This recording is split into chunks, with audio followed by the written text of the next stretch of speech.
Is that an old Volvo or is that a Lada? That's a Moskvich. Oh, I've never, okay. It's a Moskvich. That's the worst Russian car ever. We used to say that. How do you say in Russian? How do you say it? Moskvich. And now for Dinner with Racers with your hosts, Ryan Eversley and Sean Heckman. Placeholder radio sound. I'm a driver and I'm very angry. The sound of a driver on the radio during a race.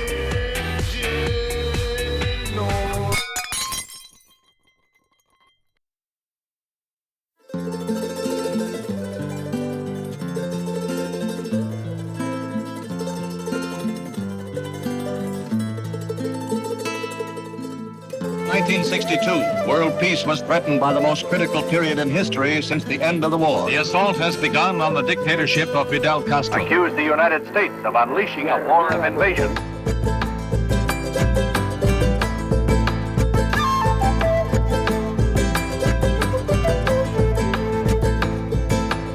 You know, in Cuba, we are ending a policy that was long past its expiration date. When what you're doing doesn't work for 50 years, it's time to try something new.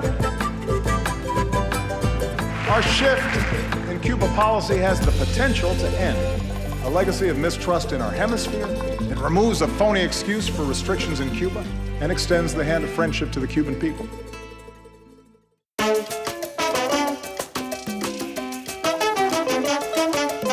All right, my friend, this is something I never thought I'd get to do. So can you show us all the cool things that Havana has to offer? Let's go.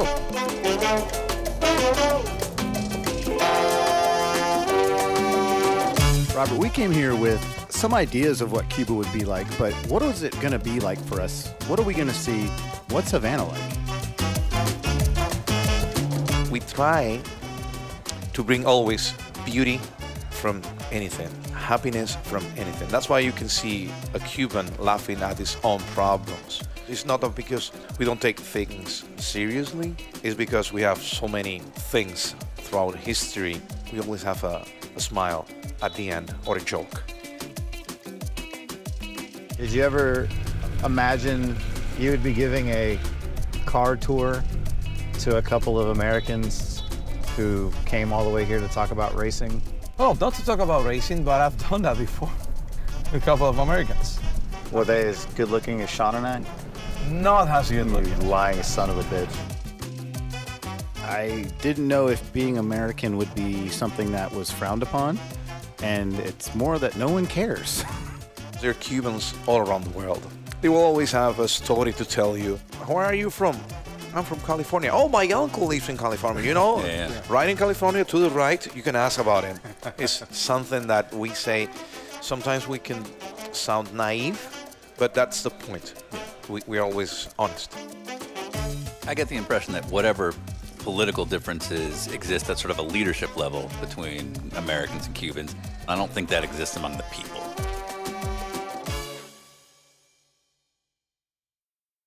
We will not prematurely or unnecessarily risk the course of worldwide nuclear war, in which even the fruits of victory would be ashes in our mouth.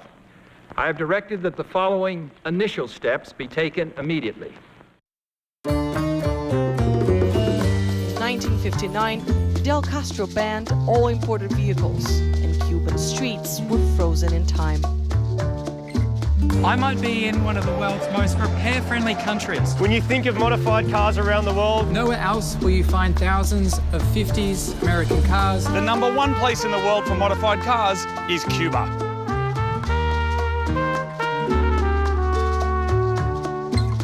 We're obviously not the first people to ever come out and cover the classic car culture of Cuba. But that's actually why I want to ask is, there is such a hyper interest in this crazy Cuban classic car culture. What is it about the folks out here that draw so many folks like us into it? It's not everywhere you can find that many classic cars on the road. It's a usual thing to see in Cuba. Some of these cool old cars. Got the Volkswagen Beetles. 1952 Buick. Is it common for everyone to know cars from that era because it's so common here? If you like cars, you know. Look at this.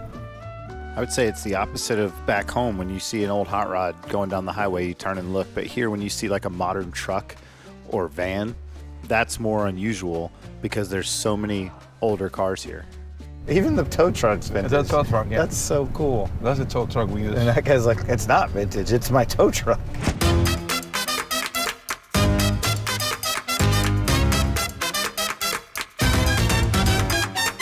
Ignacio, this is amazing. Where are we and what is this? Well, this place is the Comodoro Hotel. The Comodoro Hotel, it's been a place for every club in Havana. Yeah.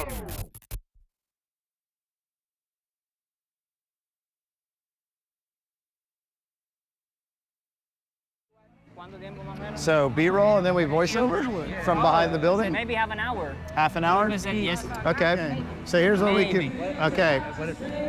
Well, we were doing an intro to this car club meet that meets every Saturday, and then the band started, and they're great. And it's a little identifiable. Very good at covering songs that we can't license.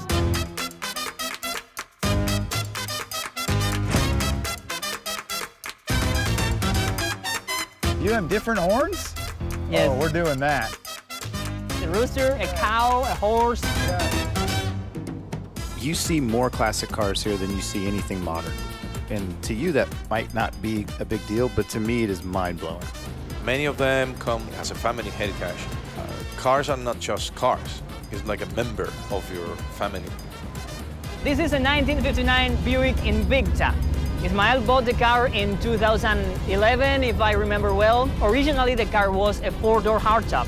You know, what we call a Riviera body in the Buick. Yes, it's four-door hardtop. So this had some pretty heavy customization to it. Yes, yeah. The car was pretty messed up. So he wanted to make it convertible. So Ismael has family in the US, in the States. Yeah. So they send them things, but most of the things were built or got here in the country. When you live on an island, especially one that has some of the political challenges that exist here, you simply can't bring in items that as Americans we might be accustomed to. So the ability to simply get spare parts for your car or maintenance pieces for items in your house, that's not something that easily comes by. So you almost have to be pretty creative in how you get things handled around here. Pretty creative. The trims, the chrome trims, were made here. The engine is a Russian Gas 53 that came in a truck, but it's a great V8 engine. You can hear how it rides. The transmission is off the truck too. This is a truck's transmission too. Oh yeah, because this was a automatic before. Yes. Normally. Does that do anything now? No, it's for show. Dude, that's a great move.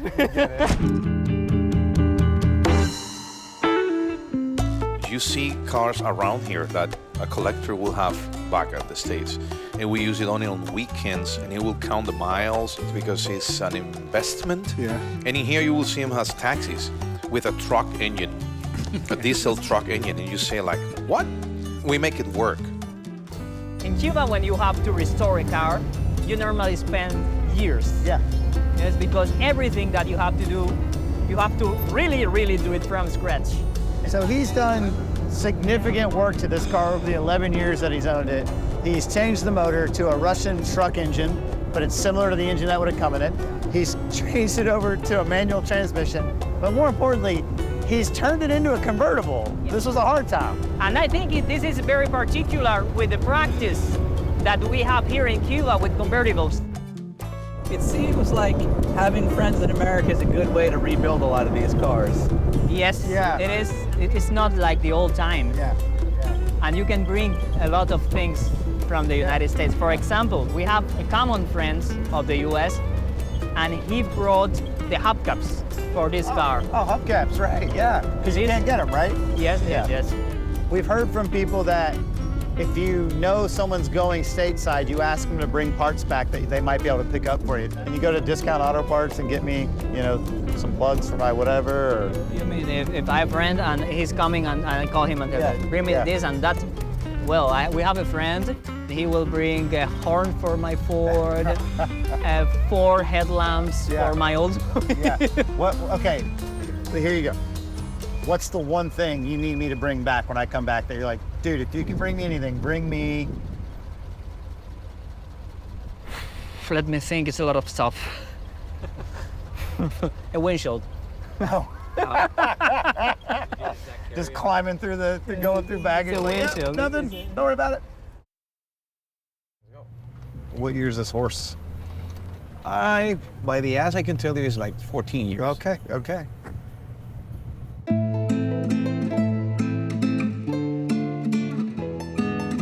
For nearly 5 decades, Cuba has been keeping alive a legendary all-American export, the Harley.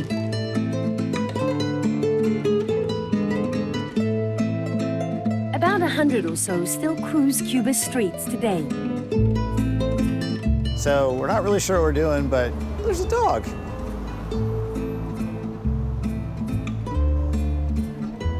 Cuban street dog. What's up, buddy? So we're gonna look at some motorcycles. Dude, there's a Thompson M1 on the bar. I'm guessing it's fake, but there's a Thompson M1 on the bar. What do you call this place? Like, is there a name for this hangout or this club? This one. Yeah. Clubhouse, Havana Bikers. Havana Bikers. Yeah, Okay, but open to cars, owners, to people who feel the same energy, feel the same. What kind of motorcycles do they have in these clubs? Mostly Harleys, Triumph, some Indians. So this isn't just, because we've seen a ton of scooters and small bikes and 125s. This is Harley Davidsons and real British motorcycles as well. Exactly. You see maybe a couple of big rods, fat boys. You see rat bikes. Just like you see cars, classic cars. I think it's pretty known by this point that the Cuban car culture is like a huge deal. Everybody I told that I was coming to Cuba said you're gonna see some really old full cars. Nobody mentioned motorcycles, and now I'm walking into your shop or house. It is curious, because in the 90s, there were a lot of people trying to buy the American classic cars, but when they were coming to those houses, old garages, there were Harleys, Indian, so they just started restoring the bike, and they connected.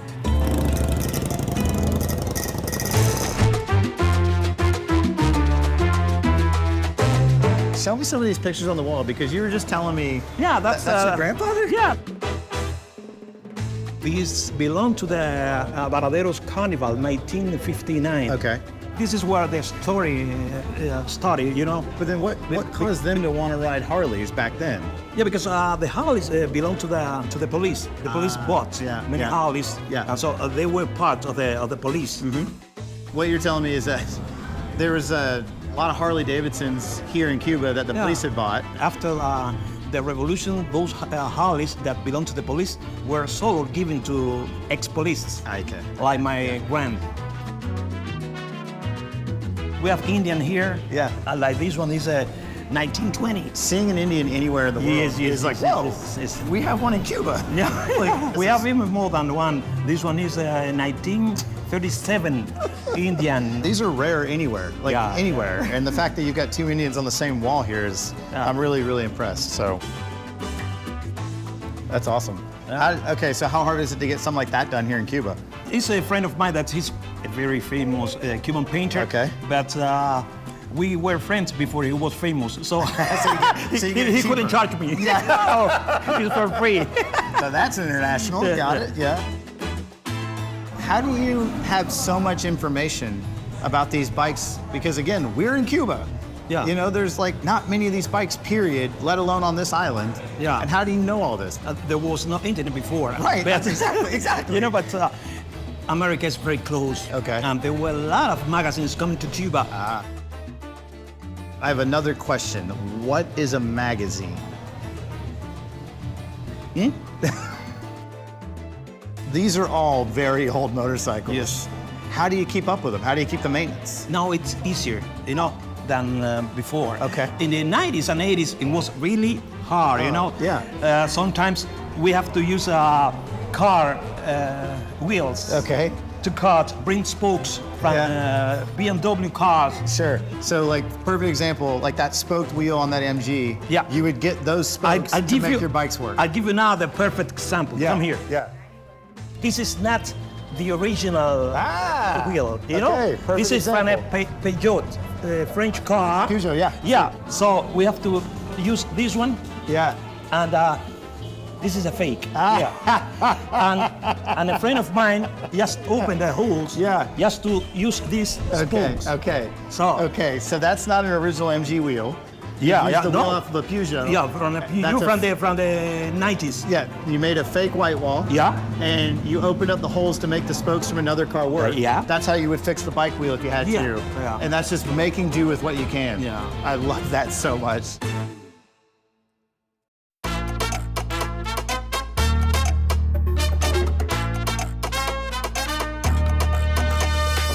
Robert, you work in production and all sorts of different events down here related to filming. If someone like us or a much bigger production needs a person who understands production to help them navigate Cuba, you're the guy. In a very humble way, yes. I mean, I'll be proud to. You've gotten to work with Kanye West, Yes. Kim Kardashian. Twice with Rihanna. She's amazing, by the way. Giovanni Ribisi, Conan O'Brien. Yeah, the best. Yeah, the that's best. one of your best. Yeah. Who would you say is the most incredible person you've ever gotten to meet? Manuel Nunez. Sorry, who? Manuel Nunez. Who's Manuel Nunez? The guy who kidnapped Fangio. Like Juan Fangio? Juan Manuel Fangio, the racer, the 5-time world champion, the greatest pilot. He was kidnapped here, 1958. In Cuba. Exactly. And you're telling me that here, sitting with you in August, we didn't already cover a bunch of this back in February getting ready for Sebring.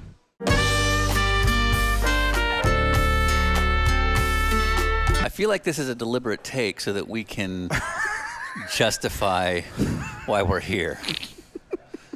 In Cuba? So are you saying we didn't just come to Cuba to do a car show, but maybe to do an entire feature on Juan Fangio getting kidnapped in Cuba? Yeah.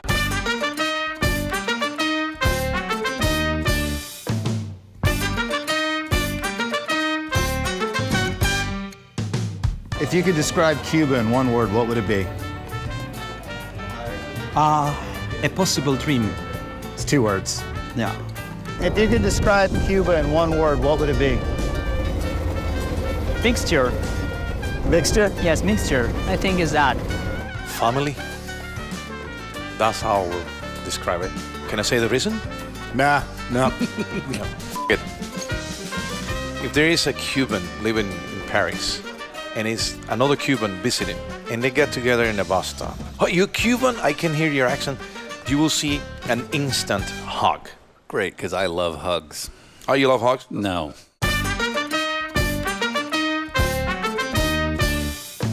You could describe the Cuban car culture scene in one word, what would it be? Mixture. You got 1 word, kid. Could you describe motorcycles in Cuba in 1 word? A rare dream. A rare dream? It's all about dreams with you. Yeah.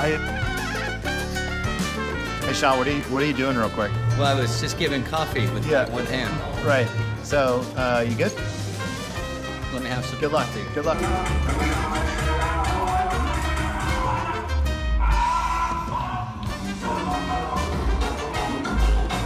We're on a road trip!